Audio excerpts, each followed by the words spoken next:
Hi friends, welcome back to our channel. ಎಲ್ಲರೂ ಹೇಗಿದ್ದೀರಾ? ಎಲ್ಲರೂ ಚೆನ್ನಾಗಿದ್ದೀರ ಅಂತ ಅಂದ್ಕೊಳ್ತಾ ಇದ್ದೀನಿ. ನೀವು ಕೊಟ್ಟಂಥ ರೆಸ್ಪಾನ್ಸ್ ಹಾಗೆ ನಿಮ್ಮ ಒಂದು ಲೈಕ್ ನಂಗೆ ತುಂಬಾ ಖುಷಿ ಆಯಿತು.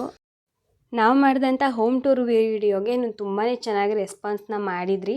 ಹಾಗೆ ಸಬ್ಸ್ಕ್ರೈಬ್ ಮಾಡಿದ್ರೆ ತುಂಬ ಜನ ನೋಡ್ತಾ ಇದ್ದೀರಾ. ದಯವಿಟ್ಟು ಸಬ್ಸ್ಕ್ರೈಬ್ ಮಾಡಿ. ನಿಮ್ಮ ಸಬ್ಸ್ಕ್ರೈಬ್ ನಮ್ಗೆ ತುಂಬಾ ಮುಖ್ಯ. ನಮಗೆ ಈ ಒಂದು ಸಬ್ಸ್ಕ್ರೈಬು 1000 ಆಗಲೇಬೇಕು. ಸೊ ಪ್ಲೀಸ್ ಸಪೋರ್ಟ್ ಮಾಡಿ ಫ್ರೆಂಡ್ಸ್. ನೀವು ಎಲ್ಲರೂ ಸಪೋರ್ಟ್ ಮಾಡ್ತೀರ ಅಂತ ಅಂದ್ಕೊಂಡಿದ್ದೀನಿ. ಜಸ್ಟ್ ಈಗ ತಾನೇ ಒಲೆ ಹಚ್ಬಿಟ್ಟು ಬಂದೆ. ಒಲೆ ಹಚ್ಬಿಟ್ಟು ಬಂದು ಸ್ವಲ್ಪ ಟೀ ಮಾಡ್ಕೊಳ್ಳೋಣ ಅಂತ ಹೇಳಿ ಟೀ ಮಾಡೋದಕ್ಕೆ ಇಟ್ಟಿದ್ದೆ. ರಾತ್ರಿ ಹಾಲು ಸ್ವಲ್ಪ ಇತ್ತು, ಹಾಗಾಗಿ ಇವಾಗ ಟೀ ಮಾಡಲಿಕ್ಕೆ ಇಟ್ಟಿದ್ದೆ.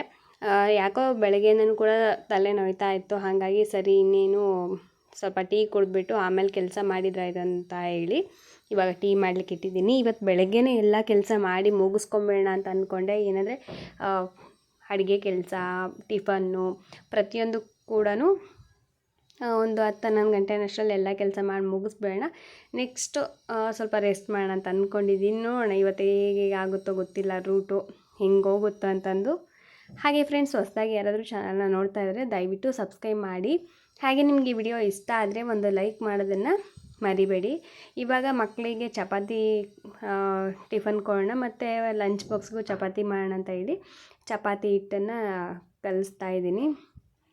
ಮತ್ತು ಚಪಾತಿಗೆ ಇವತ್ತು ಮೊಳಕೆ ಕಟ್ಟಿದಂಥ ಮಡಿಕೆ ಕಾಳು ಪಲ್ಯ ಅಂತೀವಲ್ವ, ಅದನ್ನು ಮಾಡ್ತಾಯಿದ್ದೀನಿ. ಹಾಗೆ ಸ್ವಲ್ಪ ರಸಮು, ಹಾಗೆ ಮೂಲಂಗಿ ಸಾಂಬಾರು, ರೈಸು, ಆಮೇಲೆ ಸ್ವಲ್ಪ ಫ್ರೈಡ್ ರೈಸ್ ಥರ ಅದೊಂದು ರೈಸ್ ಮಾಡೋಣ ಅಂತ ಅಂದ್ಕೊಂಡಿದ್ದೀನಿ.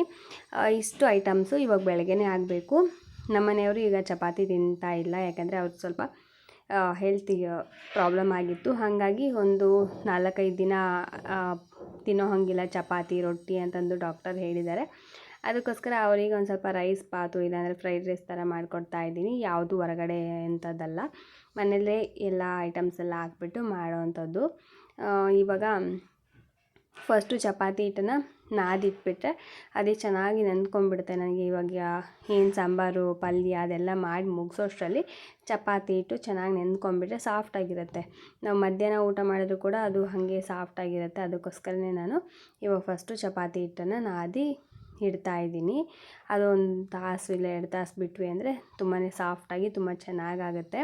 ಹಾಗೆ ಫ್ರೆಂಡ್ಸ್, ಯಾರೆಲ್ಲ ವೀಡಿಯೋಸ್ನ ನೋಡಿಬಿಟ್ಟು ನನಗೆ ಸಪೋರ್ಟ್ ಮಾಡಿದ್ರು ನಮ್ಮ ಚಾನಲಿಗೆ ತುಂಬ ಧನ್ಯವಾದ ನಿಮ್ಮೆಲ್ರಿಗೂ ಕೂಡ.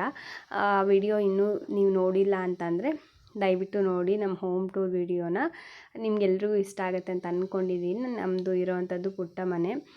ಇವಾಗ ನಿಮಗೆಲ್ಲ ಕಾಣ್ತಾ ಇದೆಯಲ್ಲ, ಈ ಹೊಸ ಸಬ್ಸ್ಕ್ರೈಬರ್ಸ್ಗೆ ಹೇಳ್ತಾ ಇದ್ದೀನಿ, ಇದು ನಮ್ಮದು ಅಡುಗೆ ರೂಮು. ಅಲ್ಲೇನು ಚೀಲ ನಿಮಗೆ ಬ್ಲ್ಯಾಕ್ ಕಲರಲ್ಲಿ ಕಾಣ್ತಾ ಇದೆಯೋ ಅದರಲ್ಲೆಲ್ಲ ಕಟ್ಟಿಗೆ ಇದ್ದವು. ಹಾಗಾಗಿ ಸ್ವಲ್ಪ ನಿಮಗೆ ಮೆಸ್ಸಿ ಅಂತ ನೀವೇನು ಹೇಳ್ತೀರ ಆ ಥರ ಅನಿಸ್ಬೋದು. ಯಾಕಂದರೆ ಸಾಮಾನುಗಳು ಅಲ್ಲಿಂದ ಅಲ್ಲೇ ಇದ್ದವು. ಮತ್ತು ನಿನ್ನೆ ತಾನೇ ನೀರು ಬಿಟ್ಟಿದ್ದರು, ಹಾಗಾಗಿ ಬಾಕ್ಸಲ್ಲೆಲ್ಲ ತುಂಬಿಸಿಟ್ಕೊಂಡಿದ್ದೀನಿ. ನೀರು ಯಾವಾಗ ಬಿಡ್ತಾರೋ ಅಥವಾ ಯಾವಾಗ ಬಿಡ್ದೇ ಇರ್ತಾರೋ ಗೊತ್ತಾಗೋದಿಲ್ಲ ನಮ್ಮೂರಲ್ಲಿ. ಅದಕ್ಕೋಸ್ಕರನೇ ಸ್ವಲ್ಪ ಜಾಸ್ತಿನೇ ನೀರು ಈ ಥರ ಬಾಕ್ಸಲ್ಲೆಲ್ಲ ತುಂಬಿಸಿಟ್ಕೊಂಡು ಅದನ್ನು ನಾವು ಕುಡಿಯೋದಕ್ಕೆ ಮತ್ತು ಅಡುಗೆ ಮಾಡ್ಕೊಳೋದಕ್ಕೆ ಎಲ್ಲದಕ್ಕೂ ಕೂಡ ಉಪಯೋಗಿಸ್ಕೊತೀನಿ. ನಮ್ಮ ಮನೇಲಿ ತೊಟ್ಟಿ ಆಗಲಿ ಸಿಂಟೆಕ್ಸ್ ಆಗಲಿ ಏನೂ ಇಲ್ಲ. ಹಾಗಾಗಿ ಈ ಥರದ್ರಲ್ಲಿ ನಾನು ತುಂಬಿಸಿಟ್ಕೋತೀನಿ. ಚಿಕ್ಕ ಪಾತ್ರೆ ಇದ್ದರೂ ಕೂಡ ಅದರಲ್ಲಿ ತುಂಬಿಸಿಟ್ಕೋತೀನಿ. ಇಷ್ಟೊಂದು ನೀರು ನಾವು ತುಂಬಿಸಿಟ್ಕೋತೀವಲ್ವ, ಇದು ಕೂಡ ಕೆಲವೊಂದು ಸಲ ಖಾಲಿಯಾಗಿಬಿಡುತ್ತೆ ಬೇಗನೆ. ಯಾಕಂದರೆ ನನ್ನ ಮಕ್ಕಳು ಹೆಂಗೆ ಮಾಡ್ತಾರೆ ಅಂದರೆ, ನಾವು ಏನಾದರೂ ಕೆಲಸ ಮಾಡ್ತಾ ಇರ್ತೀನಲ್ಲ, ಅವಾಗ ನೀರೆಲ್ಲ ತುಂಬ್ಕೊಂಡು ಹೋಗೋದು, ಬಚ್ಚಲಲ್ಲಿ ಚೆಲ್ಲೋದು ನೀರನ್ನ ಹಾಗೆಲ್ಲ ಮಾಡ್ತಾ ಇರ್ತಾರೆ. ಅವಾಗ ನೀರೆಲ್ಲ ಖಾಲಿಯಾಗಿಬಿಡುತ್ತೆ. ಇವಾಗ ನಾನು ಸಾಂಬಾರಿಗೆಲ್ಲ ಜೋಡಿಸಿ ಇಡಕತ್ತೀನಿ. ಮತ್ತು ಒಂದು ಕಡೆಗೆ ಪಾತ್ರೆ ಎಲ್ಲ ಇದರಲ್ಲಿ ಹಾಕಿ ಪುಟ್ಟಿಲಿ ಹಾಕಿಟ್ಕೊಂಡಿದ್ದೀನಿ. ರಾತ್ರಿ ಪಾತ್ರೆ ಎಲ್ಲ ತೊಳೆದಿಟ್ಟಿರೋದು ನಾನು ವೀಡಿಯೋಕ್ಕಂತ ಇಟ್ಟಿದ್ದೀನಿ. ಅದು ವೀಡಿಯೋ ಕ್ಯಾಮ್ರಾ ಉಲ್ಟಾ ಬಿದ್ದುಬಿಟ್ಟಿತ್ತು, ಮತ್ತು ಅದನ್ನ ಆಫ್ ಮಾಡಿದೆ. ಇವಾಗ ಪಲ್ಯಕ್ಕೆಲ್ಲ ಜೋಡಿಸಿಟ್ಕೊಂಡಿದ್ದೀನಿ. ಈರುಳ್ಳಿ, ಟೊಮೆಟೊ, ಆಮೇಲೆ ಕೊತ್ತಂಬರಿ ಸೊಪ್ಪು ಎಲ್ಲ ಹೆಚ್ಚಿಟ್ಕೊಂಡಿದ್ದೀನಿ. ಇದು ಟೊಮೆಟೊ ರಸಮ್ ಮಾಡೋದಕ್ಕಂತೇಳಿ ಒಂದು 4 ಟೊಮೆಟೊನ ಬೇಯೋದಕ್ಕೆ ಹಾಕಿದ್ದೆ. ಹಾಗೆ ಒಂದು ಸೈಡು ಇದು ಮೂಲಂಗಿ ಸಾರಿಗೂ ಕೂಡ ರೆಡಿ ಮಾಡಿ ಇಟ್ಕೊಂಡಿದ್ದೀನಿ. ಆ ಒಂದು ತರಕಾರಿ ಏನಿದೆ ಅದು ಪಲ್ಯಕ್ಕೆ, ಮತ್ತು ಇದು ಫ್ರೈಡ್ ರೈಸ್ ಥರ ಸ್ವಲ್ಪ ಮಾಡೋಣ ಅಂತ ಹೇಳಿ ಅದನ್ನು ಕೂಡ ಮಾಡೋದಕ್ಕೆ ಹೆಚ್ಚಿಟ್ಕೊಂಡಿದ್ದೀನಿ. ಒಂದೇ ಸಲ ಹೆಚ್ಚಿಟ್ಕೊಂಡ್ಬಿಟ್ಟೆ ಅಂದರೆ ಯಾವುದ್ಯಾವುದಕ್ಕೆ ಎಷ್ಟೆಷ್ಟು ಬೇಕೋ ಅಷ್ಟಷ್ಟು ಹಾಕ್ಕೋತೀನಿ. ಇವಾಗ ಈ ಟೊಮೆಟೊ ಜೊತೆಗೆ ಸ್ವಲ್ಪ ಬೆಳ್ಳುಳ್ಳಿನ ಬಿಡಿಸಿಟ್ಕೊಂಡಿದ್ದೀನಿ. ಅದನ್ನು ಕೂಡ ಈ ಬೆಳ್ಳುಳ್ಳಿನ ಇದರೊಳಗಡೆ ಹಾಕ್ಬಿಟ್ಟು ಅದನ್ನೊಂದು ಸ್ವಲ್ಪ ಬೇಯಿಸ್ಬಿಟ್ಟು ಆಮೇಲೆ ಮಿಕ್ಸಿಗೆ ಹಾಕಿ ರುಬ್ಬಿ ಒಂಚೂರು ಒಗ್ಗರಣೆ ಕೊಟ್ಬಿಟ್ರೆ ತುಂಬಾ ಚೆನ್ನಾಗಿರುತ್ತೆ ರಸಮ್ಮು. ತುಂಬ ನೀರಂಗೆ ಮಾಡ್ಕೋಬಾರ್ದು ಅಷ್ಟೇ. ತುಂಬ ನೀರಂಗೆ ಮಾಡ್ಕೊಂಡ್ರೆ ಕೆಲವೊಬ್ರಿಗೆ ಇಷ್ಟ ಆಗೋಲ್ಲ. ನನಗೆ ಮೀಡಿಯಮ್ ಇರಬೇಕು, ತುಂಬ ನೀರು ಇರಬಾರ್ದು, ತುಂಬ ಗಟ್ಟಿನೂ ಇರಬಾರ್ದು, ಆ ಥರ ಮಾಡ್ಕೋತೀನಿ. ಕೆಲವೊಬ್ರು ಈ ಸಿಪ್ಪೆ ತೆಗ್ದುಬಿಟ್ಟು ಕೈಯಲ್ಲೇ ಹಿಚ್ಚುತ್ತಾರೆ. ನಾನು ಅದನ್ನು ಕೈಯಲ್ಲಿ ಹಿಚ್ಕಲ್ಲ. ಇದನ್ನು ಮಿಕ್ಸಿಗೆ ಹಾಕ್ಬಿಟ್ವಿ ಅಂದರೆ ಸಿಪ್ಪೆ ಸಮೇತ ಮಿಕ್ಸಿಗೆ ಹಾಕಿದರೆ ಸ್ವಲ್ಪ ಪೇಸ್ಟ್ ಗಟ್ಟಿಯಾಗಿ ಬರುತ್ತೆ. ಅದನ್ನು ಒಗ್ಗರಣೆಗೆ ಹಾಕ್ಬಿಟ್ರೆ ಚೆನ್ನಾಗಿರುತ್ತೆ ಸಾಂಬಾರು, ಟೊಮೆಟೊ ರಸಮ್ ಚೆನ್ನಾಗಿರುತ್ತೆ. ಇವಾಗ ಪಲ್ಯ ಮಾಡೋದಕ್ಕೆ ಪಾತ್ರೆ ಇಟ್ಕೊತಾ ಇದ್ದೀನಿ. ನಾರ್ಮಲಾಗಿ ಎಲ್ಲರ ಮನೇಲಿ ಹೆಂಗೆ ಮಾಡ್ತೀವೋ ಪಲ್ಯನ ಹಾಗೆ ಮಾಡ್ತೀನಿ. ಆದರೆ ಇದಕ್ಕೆ ಸ್ವಲ್ಪ ಕಡ್ಲೆ ಪುಡಿ ಅದನ್ನು ಹಾಕ್ಕೊಳ್ಳೋದ್ರಿಂದ ಒಂಚೂರು ಗಟ್ಟಿಯಾಗಿ ಒಂಥರ ಗ್ರೇವಿ ಥರ ಬರುತ್ತೆ. ಅದನ್ನು ಸ್ವಲ್ಪ ಚಪಾತಿಗೂ ಊಟ ಮಾಡ್ಬೋದು, ಇಲ್ಲ ಅಂತಂದರೆ ಅನ್ನಕ್ಕೂ ಕೂಡ ಉಣ್ಬೋದು. ಅದಕ್ಕೋಸ್ಕರ ಸ್ವಲ್ಪ ಕಡ್ಲೆ ಪುಡಿನ ಹಾಕ್ತೀನಿ. ಕಡ್ಲೆ ಪುಡಿ ಅಂದರೆ ಇವಾಗ ಕಡ್ಲಿದು ಚಟ್ನಿ ಪುಡಿ ಅಂತ ಮಾಡ್ಕೊತೀವಲ್ಲ, ಶೇಂಗಾ ಚಟ್ನಿ ಪುಡಿ, ಕಡ್ಲೆ ಚಟ್ನಿ ಪುಡಿ, ಆ ಥರದ್ದು. ನೋಡಿ ನಾನು ಪುಟ್ಟು ಬಾಕ್ಸಲ್ಲೇ ಸಾಸಿವೆ ಮತ್ತು ಒಂದರಲ್ಲಿ ಜೀರಿಗೆ ಹಾಕಿಟ್ಕೊಂಡಿದ್ದೀನಿ. ಇದೊಂಥರ ನೋಡೋಕ್ಕೆ ಕ್ಯೂಟಾಗಿದೆ, ಚೆನ್ನಾಗಿದೆ ಇದು. ಹಾಗಾಗಿ ಇದರೊಳಗಡೆ ಹಾಕಿಟ್ಕೊಂಡಿದ್ದೀನಿ. ಇವಾಗ ಸ್ವಲ್ಪ ಸಾಸಿವೆ, ಒಂದು ಸ್ವಲ್ಪ ಜೀರಿಗೆ ಹಾಕ್ಬಿಟ್ಟು ಅದು ಚಟಪಟ ಅಂತ ಸಿಡಿದ್ಮೇಲೆ ಈರುಳ್ಳಿನ ಹಾಕಬೇಕು. ಹಸಿಮೆಣ್ಸಿಕಾಯಿ ಉದ್ದಕ್ಕೆ ಕಟ್ ಮಾಡಿ ಹಾಕಿದರೂ ಕೂಡ ಚೆನ್ನಾಗಿರುತ್ತೆ. ನಾನು ಹಸಿಮೆಣ್ಸಿಕಾಯಿ ಹಾಕ್ತಾಯಿಲ್ಲ, ಯಾಕಂದರೆ ಸ್ವಲ್ಪ ಮಕ್ಕಳಿಗೆ ಇದು ಕೊಡೋದ್ರಿಂದ ಕೆಲವೊಂದು ಸಲ ಅವರು ಅಳ್ತಾರೆ, ಅಮ್ಮ ಹಸಿಮೆಣ್ಸಿಕಾಯಿ ಹಾಕಬೇಡ. ಯಾಕಂದರೆ ಸ್ಕೂಲಿಗೆ ತೊಗೊಂಡೋಗೋದ್ರಿಂದ ಮಿಸ್ಸಾಗಿ ಹಸಿಮೆಣ್ಸಿಕಾಯಿ ಹೋದರೂ ಕೂಡ ಅವ್ರ ಸ್ಕೂಲಲ್ಲಿ ಪ್ರತಿಯೊಂದು ಕೂಡ ಬಾಕ್ಸಲ್ಲಿರೋದನ್ನ ಖಾಲಿ ಮಾಡಬೇಕಂತ ಹೇಳ್ತಾರೆ ಅಲ್ಲಿ. ಹಾಗಾಗಿ ಹಸಿಮೆಣ್ಸಿಕಾಯನ್ನು ತಿನ್ನೋ ಥರ ಮಾಡಿಬಿಡ್ತಾರೆ ಮ್ಯಾಮು, ನೀನು ಹಾಕಬೇಡ ಅಂತ ಹೇಳ್ಬಿಡ್ತಾರೆ. ಅದಕ್ಕೋಸ್ಕರ ನಾನು ಹಸಿಮೆಣ್ಸಿಕಾಯಿ ಹಾಕಿಲ್ಲ. ಇವಾಗ ಜಸ್ಟ್ ಒಂದು ಸ್ವಲ್ಪ ಈರುಳ್ಳಿನ ಹಾಕ್ಬಿಟ್ಟು ಚೆನ್ನಾಗಿ ಫ್ರೈ ಮಾಡ್ತಾಯಿದ್ದೀನಿ. ಅದು ಸ್ವಲ್ಪ ಗೋಲ್ಡನ್ ಬ್ರೌನ್ ಬಂದಮೇಲೆ ಟೊಮೆಟೊ ಹಣ್ಣು ಮತ್ತು ಸ್ವಲ್ಪ ಸಾಂಬಾರು ಪುಡಿ, ಖಾರದ ಪುಡಿ, ಅರಿಶಿನ ಪುಡಿ ಎಲ್ಲ ಒಂದು 3 ಥರದ ಪುಡಿಗಳನ್ನ ಅಷ್ಟೇ, ಆಯಿತಾ. ಅದನ್ನ ಹಾಕ್ಬಿಟ್ಟು ಚೆನ್ನಾಗಿ ಫ್ರೈ ಮಾಡಿ, ಗುರಾಳ ಪುಡಿ ಇದ್ದರೆ ಗುರಾಳ ಪುಡಿ ಹಾಕಿದರೆ ಟೇಸ್ಟ್ ಚೆನ್ನಾಗಿರುತ್ತೆ. ಗುರಾಳ ಪುಡಿ ಇಲ್ಲ, ನಾನು ಮಾಡ್ಕೊಂಡಿಲ್ಲ, ಖಾಲಿಯಾಗಿಬಿಟ್ಟಿದೆ. ಅದಕ್ಕೋಸ್ಕರ ಗುರಾಳ ಪುಡಿ ಒಂದು ಮಿಸ್ ಆಯಿತು. ನಾನು ಈ ಕಡೆ ಕೆಲಸ ಮಾಡ್ತಾ ಇದ್ನಲ್ವ, ಹಾಗಾಗಿ ನಮ್ಮ ಮನೆಯವರು ಕೂಡ ನನಗೆ ಹೆಲ್ಪ್ ಮಾಡ್ತಾ ಇದ್ದಾರೆ. ಏನಂದರೆ ಮಕ್ಕಳಿಗೆ ಸ್ವಲ್ಪ ಸ್ನಾನ ಮಾಡಿಸೋದು ಅಥವಾ ನೀರು ಅವರಿಗೆ ಸ್ನಾನಕ್ಕೆ ತೋಡ್ಕೊಡೋದು, ಮನೆ ಕೆಲಸ ಒಂಚೂರು ಹೆಲ್ಪ್ ಮಾಡ್ತಾರೆ.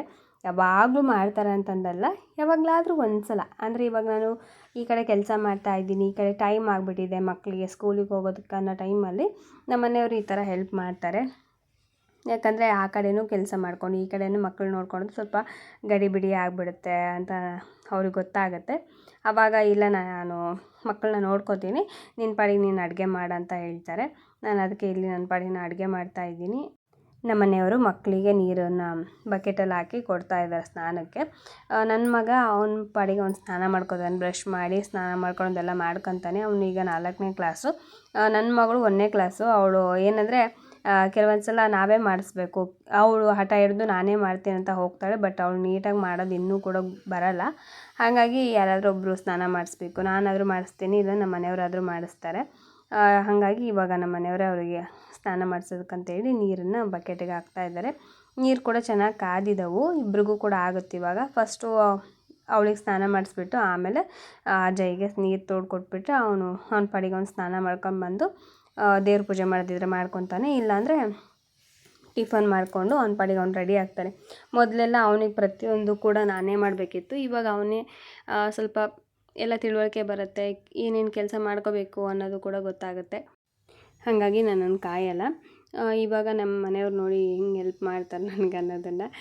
ಕೆಲವೊಂದು ಸಲ ಪಾಪ ಇದಕ್ಕೂ ಜಾಸ್ತಿನೇ ಹೆಲ್ಪ್ ಮಾಡ್ತಾರೆ. ಕೆಲವೊಂದು ಸಲ ನನಗೇನಾದರೂ ಊಟಕ್ಕೂ ಇವಾಗ ಹುಷಾರಿಲ್ಲದೆ ಇರೋ ಟೈಮಲ್ಲಿ ಏನಾದರೂ ಸ್ವಲ್ಪ ಅಡುಗೆ ಮಾಡಿಕೊಡೋದು, ಇಲ್ಲಾಂದರೆ ಟೀ ಮಾಡಿಕೊಡೋದು, ಹಂಗೆಲ್ಲ ಕೂಡ ಮಾಡ್ತಾರೆ, ಎಲ್ಲ ಹೆಲ್ಪ್ ಮಾಡ್ತಾರೆ.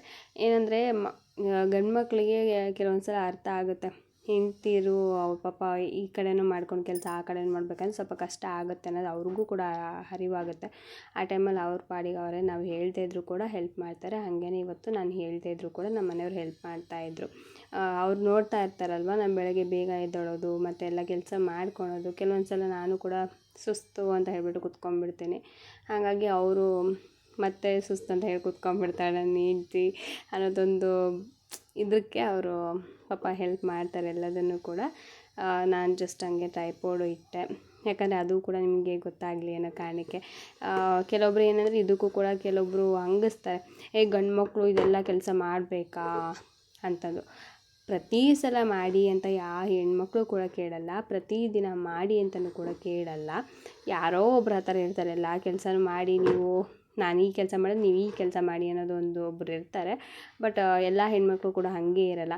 ಏನಾದ್ರು ಈ ಥರ ಏನೋ ಒಂದು ಅರ್ಜೆಂಟ್ ಇರುತ್ತೆ, ಟೈಮ್ ಆಗಿರುತ್ತೆ, ಮಕ್ಕಳನ್ನ ಸ್ಕೂಲಿಗೆ ಕಳಿಸೋ ಅಂಥದ್ದು ಇರುತ್ತೆ, ಇಲ್ಲಾಂದರೆ ಹುಷಾರಿರಲ್ಲ.